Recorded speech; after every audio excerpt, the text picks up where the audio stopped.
Welcome to Luke's Hidden Stories, Hidden Truths, Silent Strength. Stay. This story might change how you see your own life. The rooftop of the Metropolitan Museum of Art pulsed under a canopy of crystal chandeliers, Manhattan's elite swirling in black-tie elegance. Marcus Hale, the untouchable hedge fund king, stood at the center in a midnight Tom Ford tuxedo, Rolex catching every flash of light as he lifted his champagne flute. To unbreakable family bonds, to legacy, to my wife, Elena, who's been my rock through every market storm. Applause rose politely. Elena stood beside him in sleek velvet, smile calm and composed, her clutch concealing an encrypted drive loaded with quiet devastation. Marcus's laugh rang out, confident and loud.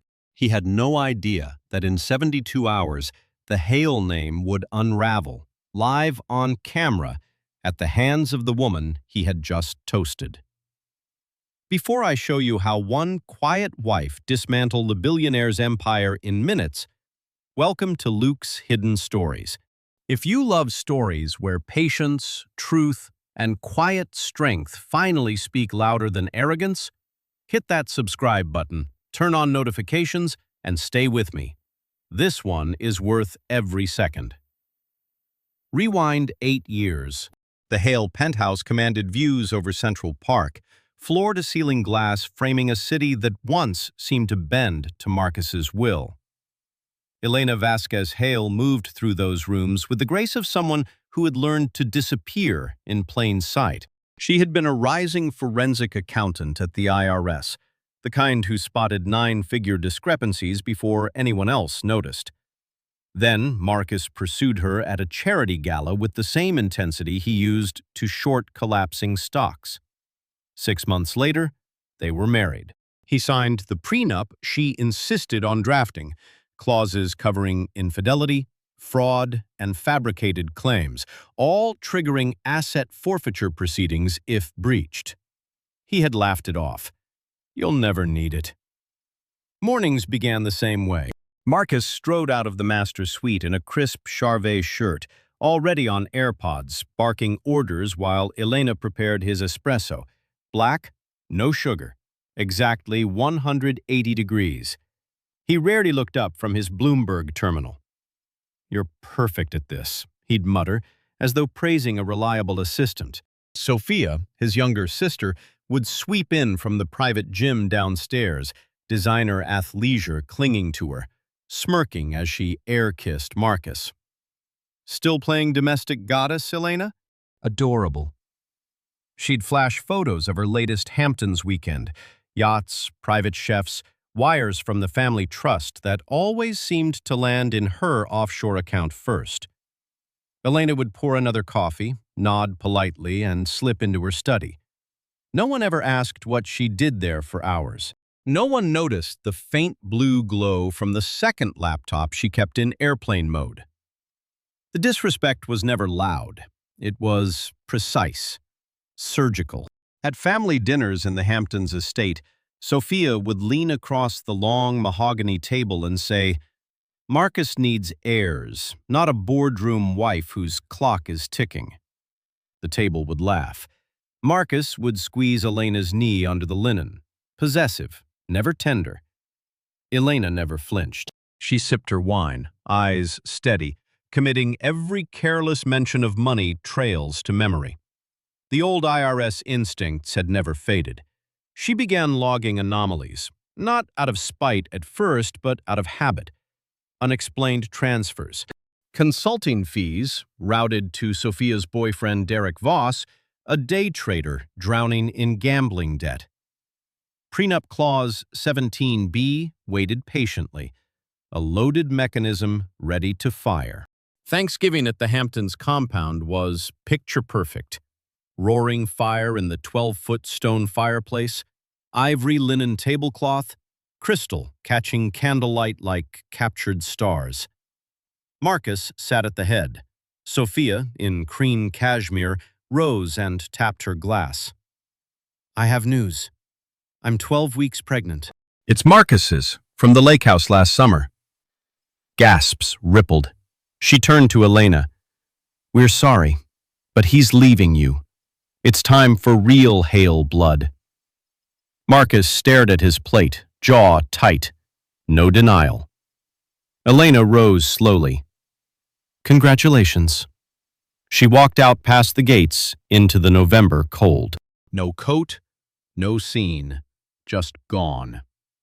They thought she was broken. They were wrong. That night, in a midtown hotel suite paid for with her personal card, Elena opened her laptop. Location data first. Marcus's phone had never pinged the lake house that summer. Sophia's had multiple weekends, always paired with Derek's burner number. Financials next. $1.4 million in wires funneled through Cayman shells to Derek's accounts. Prenup clause 17B triggered on fraud and fabrication. She reached out to her old network, a former IRS colleague, now a private investigator. Dig everything: texts, banks, prenatal records. Sophia had posted about her prenatal checkup at an exclusive clinic. The PI secured a contact inside, a nurse who confirmed Sophia had undergone non-invasive prenatal paternity testing, NIPP. Elena arranged for a discreet follow-up. Using the fetal cell-free DNA profile from Sophia's blood draw, accessed via the lab report leak, paired with a cheek swab from Marcus, collected from the rim of a discarded coffee cup he left at the penthouse, a standard discrete method for peace of mind. Tests. Accredited lab, express NIPP analysis, results in 1 week, 99.9% accuracy. She didn't scream. She prepared. Sophia threw a lavish baby shower. White tents, influencers, champagne toasts to the new Hale generation. Marcus filed for divorce, leaking the story to Page 6 with a sympathetic spin. Fresh start after painful betrayal. The hedge fund's assets under management climbed. The family quietly erased Elena from holiday photos. But the signs were emerging. Anonymous tips reached SEC desks about insider trades tied to family trusts. Elena's divorce attorney sent the prenup enforcement notice. Marcus dismissed it. She's bluffing. Elena quietly acquired proxy shares for access to the annual Hale Family Charity Gala, live streamed for maximum optics. She waited. The night before the gala, Marcus stood on the penthouse terrace, cigar in hand, city lights glittering below. Sophia called, voice bright. "Tomorrow we announce publicly, legacy secured." He exhaled smoke into the cold. Finally free. Elena checked into the venue under an alias. The AV team was briefed. The drive was ready. Gala night. Red carpet.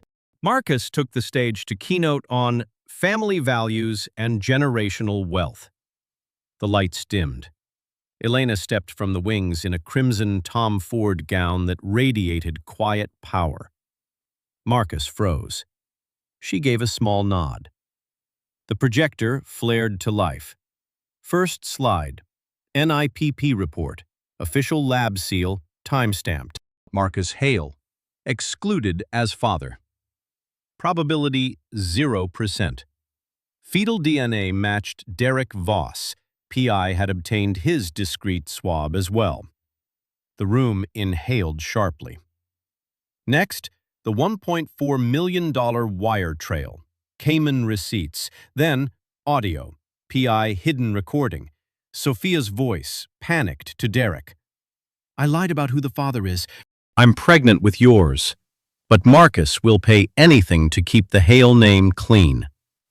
Just stay quiet about the gambling debts." Sophia sank into her seat, sobbing. Marcus reached for the mic. "This is..." Elena's voice cut through, steady and clear. "Clause 17B. Fraud, fabrication. Prenup proceedings initiated. Asset-free notice issued. Court proceedings know what prenup was initiated. Court order pending but the damage is already in motion. Security moved, not toward her. Phones buzzed. SEC investigation announced. Trading halted pending review. Stock already sliding on rumor waves. Board members whispered urgently. Elena looked directly into the live camera. 8 years of silence. Not weakness. Preparation. She turned to Marcus one last time. You mistook quiet for surrender. It was strategy. She walked off stage. Louboutins clicked with finality on marble. By morning, Marcus faced immediate asset freeze and a brutal prenup battle in court. The hedge fund hemorrhaged value amid the scandal and halt. Sophia's world collapsed. Social circles vanished. Her real pregnancy exposed as a calculated lie against the family. Elena? She retained the penthouse view and positioned herself to emerge stronger once the legal dust settled. Never mistake quiet for defeat. It's often the loading screen for total collapse. Arrogance builds empires on assumptions. Truth delivers the quiet audit. If you stayed till the end and felt that quiet sense of justice settle in, you already know the real truth. Sometimes, the strongest power isn't loud. It's patient, steady, and rooted in doing the right thing. If this story moved you, reminded you that silence can be strength and truth always finds its way, then drop a like to let me know we're on the same wavelength. Hit subscribe if you want more stories that show how quiet integrity wins in the end. Turn on the bell so you never miss one, and share this with someone who needs a gentle reminder. The world still rewards those who choose kindness, patience, and courage, even when no one's watching. Thanks for being here with me on Luke's Hidden Stories. Let's keep choosing light over darkness. See you in the next one.